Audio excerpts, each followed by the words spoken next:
ဒါတော့သားခွဲလေးဒီပါဒါကြီးကအဖော်ရအောင်ထည့်ထားတာအမေမိုက်ပိုက်ကြည့်တယ်သူကနည်းနည်းရင်လို့ကလေးတွေမကန်အောင်တခြားမြင်းတွေကကန်တယ်ကတ်မခံအောင်ဒီကောင်ကြီးကကတ်ခံတယ်သားခွဲတွေအားလုံးတော့မဟုတ်သေးဘူး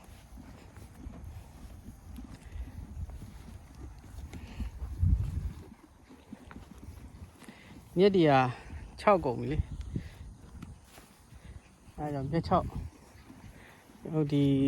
စိုက်ထားတဲ့မြက်6ပေါ့နော်ဒါဝယ်တဲ့ဟာတွေဒါချကျွေးထားတာဒီကောင်ကြီးကဒါဟိုတစ်ခါလက်အိပ်ဖြစ်လို့ထဲထည့်ထားတဲ့ကောင်ဒါသားခွဲမဟုတ်ဒီကောင်လေးမှသားခွဲတယ်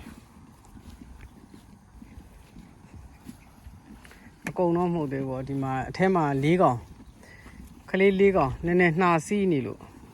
ခြံထားတာရှိတယ်ဒီကအကောင်20ပေါ့ကလေးတွေပဲအကောင်20တောက်ခွဲဖို့4ကောင်ထက်ကြံသေးရော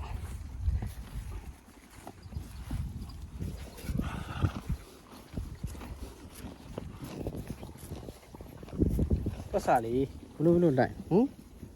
ဘလို့လိုက်ပတ်ဆိုင်တော့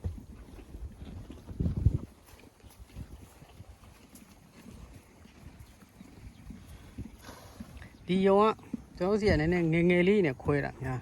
9လ6လနဲ့ခွဲတော့ကလေးတွေကတချို့ကလေးတွေအကောင်ပိတ်မထွားဘူးဒါလေးဆိုညက်တယ်ကောင်ညက်တယ်များတွေက9လ8လအဲ့လောက်မှခွဲတော့9လကျတော့ငယ်လုံးအကြည့်အောင်